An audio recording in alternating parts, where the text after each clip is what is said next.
At 1 minute past midnight on July 24th, the United States raised tariffs on 60 economies at the same time. Not one country, not a dozen, 60. Together, they account for 99.4% of everything America imports. Almost every shirt, every phone, every car part, every piece of furniture that crosses into the United States now moves under a new tax that did not exist a week ago. And here is the part that should stop you. It was not done under a trade war law. It was not done under a national security law. It was done under a forced labor rule. If you have not heard about this, you are not unusual. It landed in the middle of a news cycle dominated by a completely separate tariff fight. And almost nobody explained what actually happened or why the legal foundation underneath it matters far more than the percentage on the page. So stay with me, because by the end of this video, you are going to understand exactly what was signed, why 60 countries got hit at once, why 471 specific products were quietly carved out and who that protected, and why this may be the most consequential trade action of the year, even though it barely made a headline. Subscribe to PowerMap and turn on notifications, because this is the kind of story that shapes prices for years and gets explained to you almost nowhere. Here is what happened. On July 23, 2026, the Office of the United States Trade Representative finalized an action under Section 301 of the Trade Act of 1974. It took effect at 12:01 in the morning, Eastern Time, on July 24th. The action imposes additional tariffs of either 10% or 12.5% on imports from 60 separate economies. The European Union and Taiwan sit at the 10% level. Others carry 12.5%. And the stated justification is not currency manipulation, not dumping, not subsidies, and not national security. The stated justification is that these countries failed to impose and effectively enforce a ban on importing goods produced with forced labor. Read that again, because the logic is genuinely unusual. The United States is not saying these 60 countries use forced labor. It is saying these 60 countries did not do enough to stop forced labor goods from entering their own markets. The tariff is a penalty for insufficient enforcement by somebody else inside their own borders against a third party. That is a chain of reasoning no previous American tariff action has really used at this scale. Now, before we get into why that matters, understand the scale in plain terms. 99.4% of American imports. That is not a sector. That is not a category. That is effectively the entire import economy of the United States, touched at once in a single action by a single agency on a single morning. To put that next to something familiar, the 50% tariffs on Canadian cars and dairy and alcohol that have dominated coverage for weeks cover roughly $20 billion of goods. This action reaches into trillions, and these tariffs are additive. That word is doing enormous work. Additive means this new 10 or 12.5% does not replace anything. It stacks. It sits on top of the normal tariff rate a product already carried and on top of any other special tariff already applied to it. So a product coming from a country already facing earlier trade measures does not swap one rate for another. It pays the old rate plus this one. For importers running thin margins on high volume goods, that stacking is where the real damage lives, not in the headline percentage. Let me translate that into something you can actually feel. A furniture importer who has spent 2 years absorbing earlier rounds of tariffs now adds another 10 or 12.5% on the same containers. A small electronics retailer who sources from 3 different countries just discovered all 3 are on the list. A clothing brand that carefully moved production out of one country to escape earlier tariffs may find the country it moved to is also on this list, because when your list covers 99.4% of imports, there's almost nowhere left to move to. That last point is the one importers are quietly panicking about. The entire strategy of the last several years, shift your supply chain to a friendlier country, does not work against an action that covers essentially everywhere. There is a second layer to that problem that makes it worse. Most American businesses that import do not buy from one country. They buy components from several and assemble somewhere else. A single finished product might carry parts from 4 different economies before it reaches a warehouse in Ohio. When an action covers 60 economies at once, a company does not get hit once.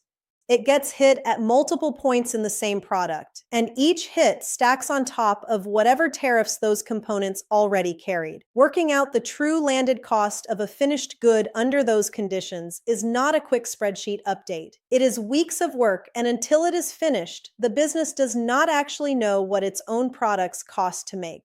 That uncertainty is its own economic event, separate from the tariff itself.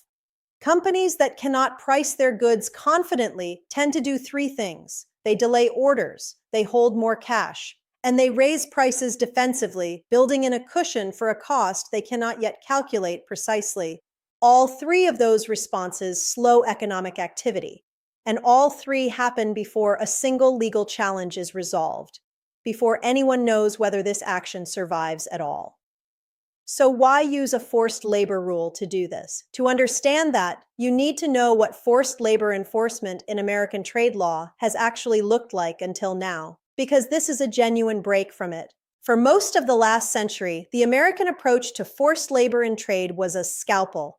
Section 307 of the Tariff Act of 1930 prohibited the import of goods made with forced labor, and enforcement worked shipment by shipment. Customs would identify a specific factory, a specific producer, or a specific supply chain, issue an order, and block those particular goods at the border.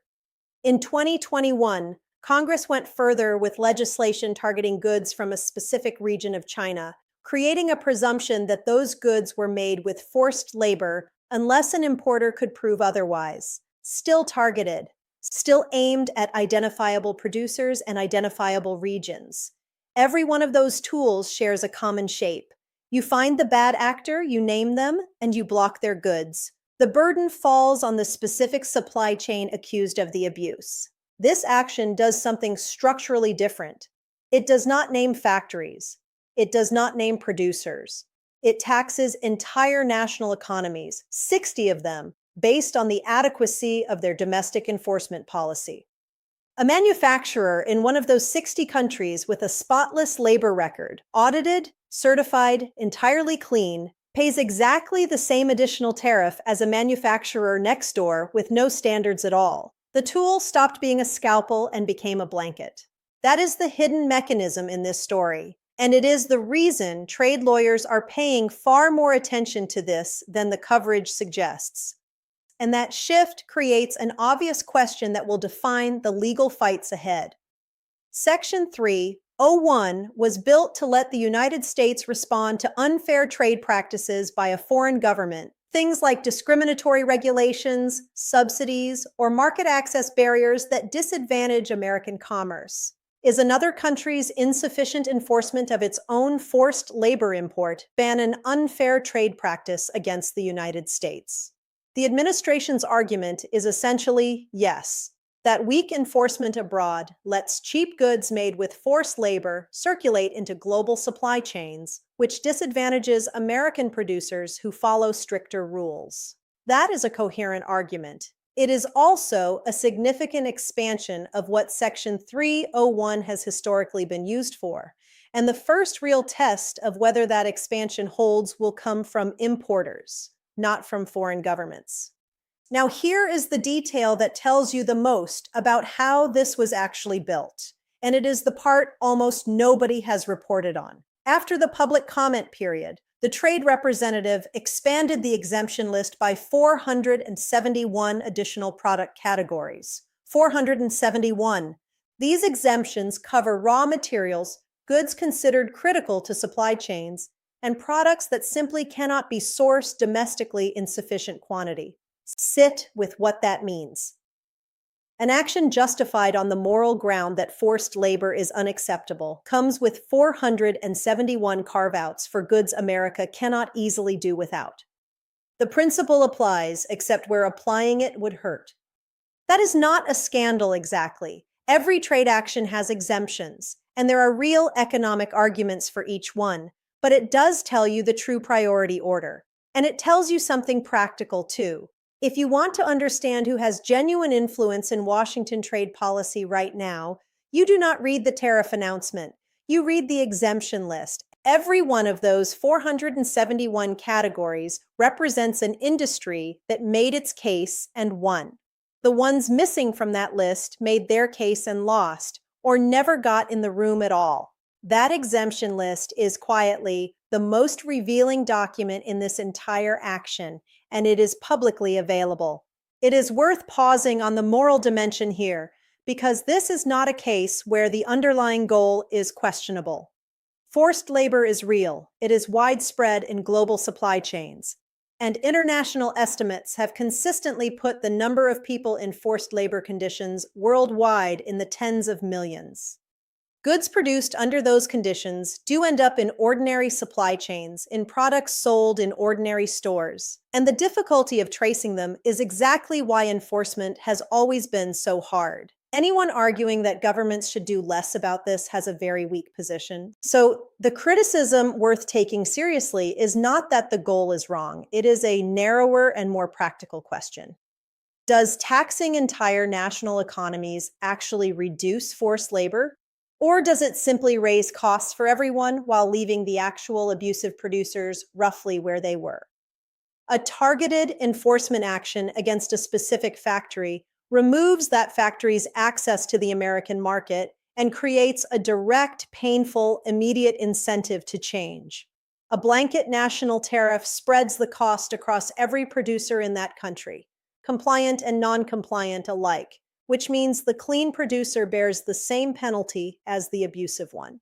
Some economists argue that dulls the incentive rather than sharpening it, because a factory already following the rules gains nothing from continuing to follow them.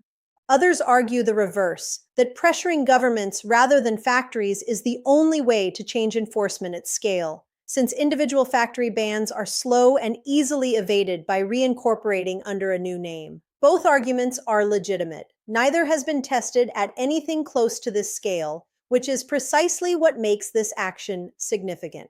Now let me put this in historical context, because the pattern here is not new, even if the scale is. Section 301 was a workhorse of American trade policy in the 1980s, used repeatedly against Japan during the height of that trade conflict, aimed at specific sectors, semiconductors, automobiles, agricultural access.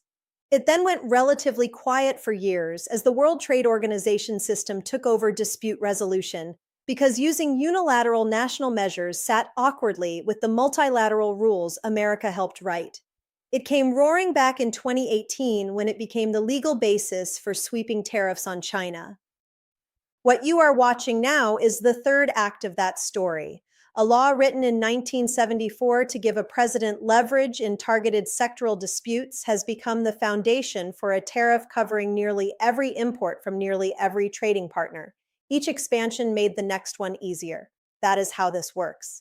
Legal authority rarely gets seized in one dramatic moment. It expands one reasonable seeming step at a time, until one morning the tool designed for a specific fight with a specific country is being applied to 99.4% of everything you buy. And that pattern connects directly to something we have covered before on this channel. Earlier this year, the Supreme Court struck down a different set of tariffs, ruling that emergency economic powers did not give a president authority to impose broad tariffs. The response was not retreat. It was a search for other authorities, older ones, less tested ones. A 1930 statute got revived for the Canada action. Now a 1974 statute is carrying a global one. When one door closes, another older door gets opened. Watching which door gets tried next tells you more about where trade policy is heading than any individual tariff rate does. So what should you actually watch from here? First, watch the courts, but watch who files. The challenges to this will most likely come from American importers, not from foreign governments, because importers are the ones who physically pay these tariffs, and they have the clearest standing to sue. Foreign governments have their own path through the World Trade Organization, but that process runs on a timescale of years, and this stacks onto costs now. Second, watch the World Trade Organization angle anyway, because it matters even when it is slow. Applying different tariff rates to different countries based on Washington's own assessment of their domestic enforcement Cites uncomfortably beside the most favored nation principle, the rule that says you generally cannot treat one member worse than another without specific justification. 60 economies now have a shared grievance and a shared legal argument. Watch whether any of them coordinate, because a joint filing would be a far bigger story than any single complaint. Third, watch consumer prices, but watch them on a delay.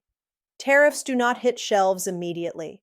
Importers usually work through inventory purchased before the change, so the real price effect tends to surface roughly 1 to 2 quarters later. If you want to know whether this is landing on households, the numbers to check are late this year, not next week. Anyone telling you in early August exactly what this did to prices is guessing. Fourth, and this is the one I would watch most closely, watch whether other countries copy the mechanism. If forced labor enforcement standards become an accepted basis for tariffs, that logic does not belong to Washington alone. The European Union has its own forced labor regulations. Other economies do too. Any of them could use the same reasoning in reverse, imposing tariffs based on their assessment of American enforcement standards. A tool invented to apply pressure outward can always be pointed back inward, and the country that normalizes a mechanism does not get to control who uses it next. One more thing worth flagging, because it changes how you should read every tariff story from here forward. Notice how little attention this got. 60 economies, 99.4% of American imports, an entirely novel legal theory, and it landed with a fraction of the coverage given to a 50% tariff on Canadian wine and hockey sticks. That is not because journalists are lazy. It is because a story about one country, one villain, and one dramatic number is easy to tell, and a story about 60 economies and a procedural expansion of a 1974 statute is not. The bigger action was the quieter one. That is usually how it works, and it is worth remembering the next time a single dramatic tariff headline dominates a week. Here is the honest summary of where this leaves things. A statute from 1974, designed for targeted disputes, is now the legal foundation for additional tariffs on 60 economies covering nearly every import into the United States. The moral justification is one almost nobody would argue against. Forced labor is indefensible, and reducing it is a legitimate goal. The mechanism is one that treats compliant and non-compliant producers identically, penalizes governments for enforcement decisions inside their own borders, and comes with 471 exemptions for goods America finds inconvenient to live without. Whether that combination survives legal challenge is genuinely unknown, because no court has ruled on Section 301 being used this way, at this scale, for this reason. What is not unknown is that the money is already moving. Every importer bringing goods from those 60 economies is paying this now today, while the legal questions stay open. That is the pattern in every one of these fights. The lawyers argue for months or years. The invoices arrive immediately. We are going to keep tracking this one. The first court filings, any coordinated response from the 60, the exemption list, and who keeps getting added to it, and whether prices actually move in the fourth quarter. If you want trade coverage that explains the mechanism instead of just repeating the percentage, that is exactly what this channel is for. Subscribe, hit the bell, and drop a comment below telling me this. Do you think using a forced labor rule to tariff 60 countries at once holds up in court? Or does this get struck down like the emergency powers tariffs did earlier this year? Tell me what you think happens, because this one is going to matter long after the headlines move on.